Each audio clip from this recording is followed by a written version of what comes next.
Medal of Honor is a franchise that usually isn't talked about that much, and when it does, it doesn't gain the attention it used to. With the franchise taking a huge turn towards where they were headed, it eventually led the studio responsible for the series to close down. Why are we still here? Just to suffer. Which the Medal of Honor IP would take a huge hiatus before coming back, with the newest installment being a VR game, and the studio responsible being Respawn Entertainment. But honestly, those would probably... It's currently unknown whether or not EA decides to bring back the series or try and reboot it into the World War game it used to be, or remake an older title, or eventually be shelved for the rest of eternity. But first, let me give you a little bit of history on what we're going to be talking about. If you didn't know, Medal of Honor is a series of first-person shooters, primarily taking place in World War II. The creator of the series is Steven Spielberg, and if you don't know who he is, my god, are you living under a rock for so long? He's the guy who worked on Jurassic Park, Indiana Jones, Saving Private Ryan, and so on. The concept, story, and executive production of the first 3 games was made by Spielberg, who eventually sold the franchise to EA in 2000, which would either be the worst or best decision he's made in his life, because we all know what happened to the series at this point and what EA does to franchises. With most of the games being a huge success, EA Los Angeles, or before they rebrand into Danger Close Games, wanted to reboot the series, thus creating Medal of Honor 2010. And while it was praised with positive reviews and a commercial success, when you try to get into the story, it's just so mediocre and generic that it's not enjoyable. Then came Medal of Honor Warfighter, but that's a video for another time. EA Los Angeles began development of Medal of Honor in 2007 after the release of 3 titles: Medal of Honor Vanguard, Medal of Honor Airborne, and Medal of Honor Heroes 2. Instead of pursuing another World War II title, EA Los Angeles decided to take the series to the modern era, which would be set in Afghanistan. In July 2010, EA Los Angeles was rebranded to Danger Close Games to focus on the development of Medal of Honor games. Danger Close Games consulted with US Special Operations soldiers in order to make the game feel realistic and make players understand what they have to go through as an actual operator. EA DICE, best known as the creators of the Battlefield series, was tasked by EA to develop the multiplayer mode for the game. That's why both Singleplayer and Multiplayer used extremely different engines, with Singleplayer using Unreal Engine 3 and Multiplayer using the Frostbite engine. I'm sorry folks, but it's another god-awful PC port, yeah. How many times are developers willing to port games without actually putting some effort into it? I had to visit PC Gaming Wiki in order to find some fixes for the game. This is why you always visit this site before actually playing the game, because you never know what the developers do in order to ruin your gaming experience. With motion blur, mouse acceleration, and low FOV, it kinda ruined my whole vibe for this game with no option to turn it off. Instead, you have to edit a .ini file. I want to first describe the mechanics. It's not really life-changing. I mean, you have your typical leaning, which is really an unnecessary feature given that you are typically beamed upon God's rain of bullets. Because of how accurate the AI's shots are and how easily you may get killed only by one peek, just one peek is enough to put you into an early grave. It's as if the developers handed the AI an aimbot and called it a day. Retirement? Fuck that, you're 6 feet under. As I previously stated, US Special Operator soldiers consulted with the developers, which is why the way people interact with one another seems to be somewhat believable, something you would actually hear in an operation. There are some little details you'll probably notice throughout your gameplay. For example, when an NPC reloads, you can actually see the mag drop. When an NPC is talking on the radio, you can actually hear them in real time as well. You can change a weapon to auto or semi-auto. And yes, it's animated. When trying to ask for more ammunition, they hand a magazine out to you sometimes. Did I mention there's gore? You can blow a guy's head off with a shotgun. However, well, the war did it better.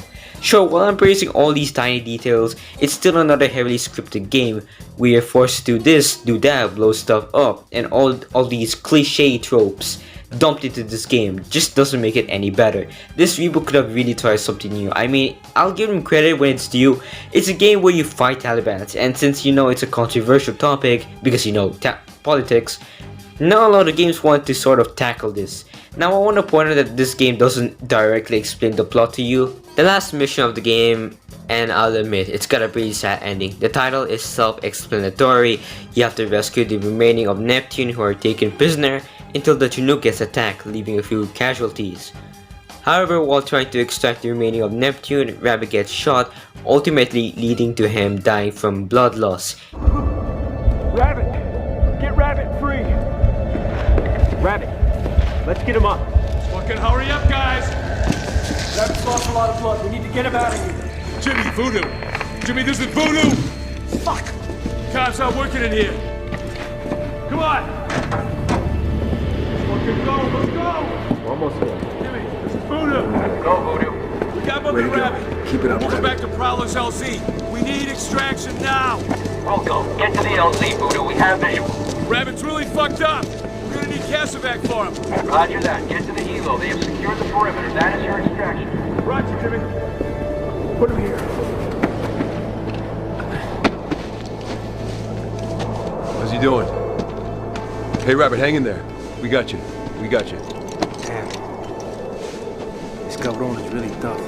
Jimmy, how are we on that extraction?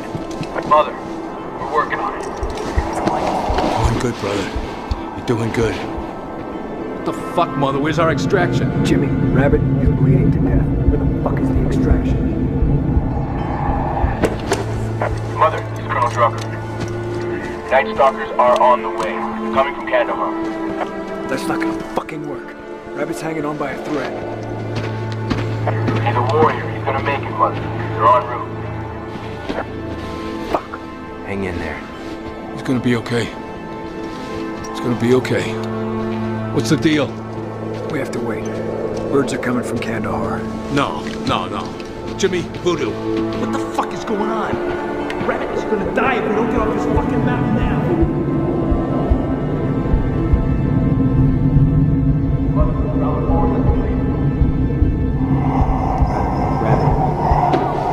Almost there, brother. Almost there. Hang on. Neptune 1, Prowler 4, on approach to LZ, grid 201889, proceed with sit rep regarding enemy hit position near LZ.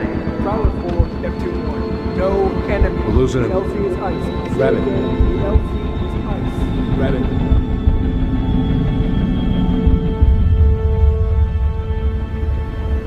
Bagram, Cassavac complete, 8 heroes aboard. Roger, Prowler 4. Be advised, fast movers inbound for airstrikes. Solid 4 Rogers. Bagram, they weren't lying, they killed everyone up here. Make sure of it. Roger that. Fast movers inbound, sir. Class 01, escort Prowler 4's egress. Bagram, welcome. Gang to spot Bagram is to engage Killbox 1L or take all guidance on this push in the train.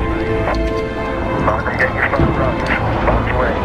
QT 10 seconds.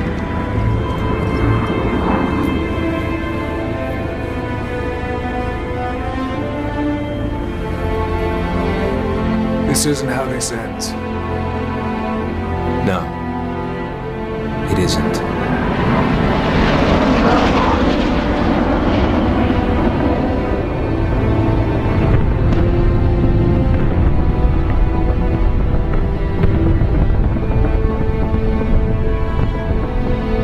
Even though we don't see him talk, it is pretty tragic to see him die. What's this? A cutscene? Yeah, it takes place during Medal of Honor Warfighter. Maybe I may make a video revisiting it. Who knows? If you subscribe, I might do it. Yeah.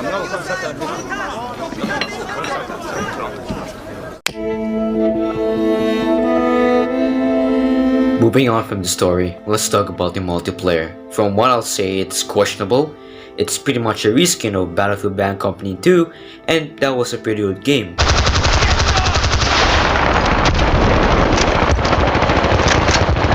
Unfortunately, it's unavailable.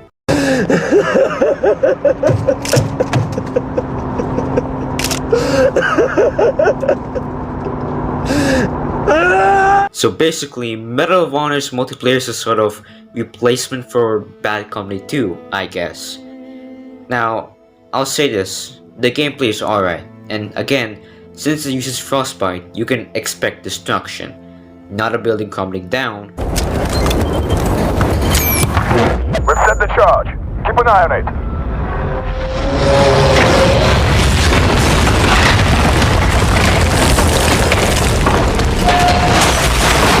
about a wooden pallet breaking into pieces.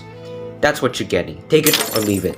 The multiplayer consists of 12 playable maps and 7 game modes. Team Assault is basically team deathmatch, sector control is domination, objective raid is similar to Battlefield 3's Rush, combat mission is similar to objective raid because you have to destroy objectives as well, but from what I've seen you have to try to advance to areas, sort of similar to Rush I guess. Clean sweep is team deathmatch but last man standing, meaning you don't respawn when you die. Hot zone is king of the hill, and hardcore is what you think it is. No HUD, no nothing, friendly fire enabled. Precisely the definition of living in California. Then of course with the multiplayer portion being developed by DICE, you're given different classes to choose from and can customize your loadout. Riflemen with assault rifles carry with a grenade launcher attached to the weapon. Special ops, basically like an engineer but you're also given a shotgun. Obviously you're guaranteed to get a kill up close, but if you specifically pick these attachments, you can kill someone regardless of the range with just 2 shots. Can you believe that? It's like the equivalent to Battlefield 3's frag rounds.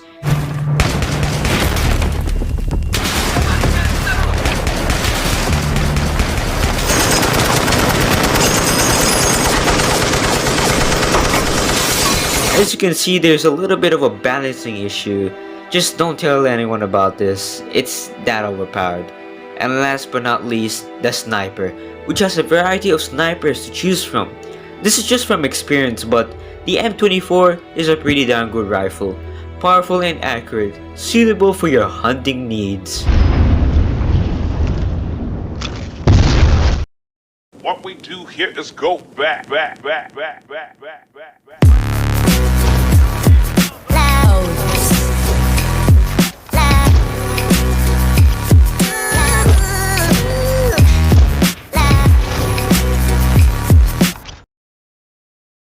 The maps are incredibly big, not as in you can freely roam around in a vehicle. It's pretty linear, and some of the maps have a straight lane for players to advance to. However, they are pretty open, meaning gunfights usually happen more often. There are some cheeky spots for players to hide in and camp, which makes spotting them really hard, because they'll either blend in the map or you probably haven't memorized the entire layout yet. My favorite map has to be Shaikan Mountains. It's a great map taking place in the mountains. Truly amazing with great visuals. Overall an amazing map if it wasn't plagued with a ton of spots for people to blend in the map and hide in. And also Hellman Valley.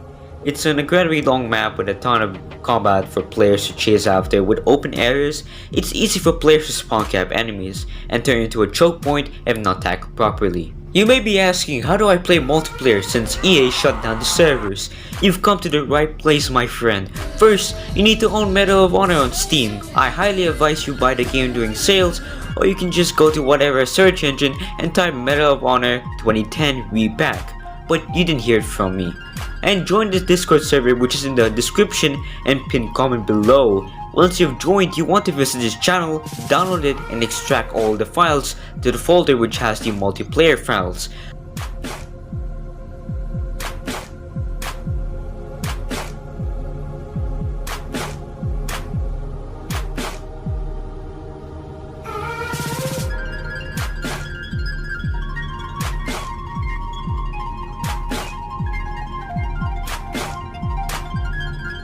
Do not launch the game, but instead the bat file, enter the IP and whatever name you want to choose, and you're done.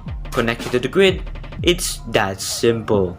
Simply put, this Medal of Honor is a great game for its time, but most of my complaints is how the campaign is pretty short, only taking about 5 hours or so to complete the entirety of it. Depending on how long you advance through the levels or how open the maps are, I'm not sure whether the developers were at the brink of making this game either a tactical or run and gun. And the story, as some people have expressed, it's mediocre at best.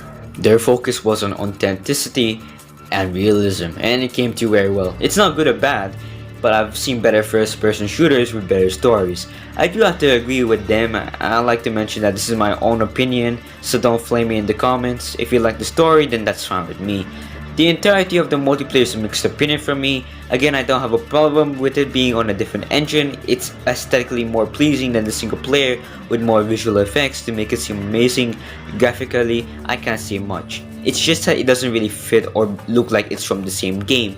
Animation wise, it's pretty much the same with Bad Company 2. Some animations are reused, or most likely most of the animations. The multiplayer looks like a scrap DLC for Bad Company 2. Maybe I'm just nitpicking at this point, but obviously the real reason why this game is so good is because all of the budget went to getting a Linkin Park song into the trailer. 7 out of 10.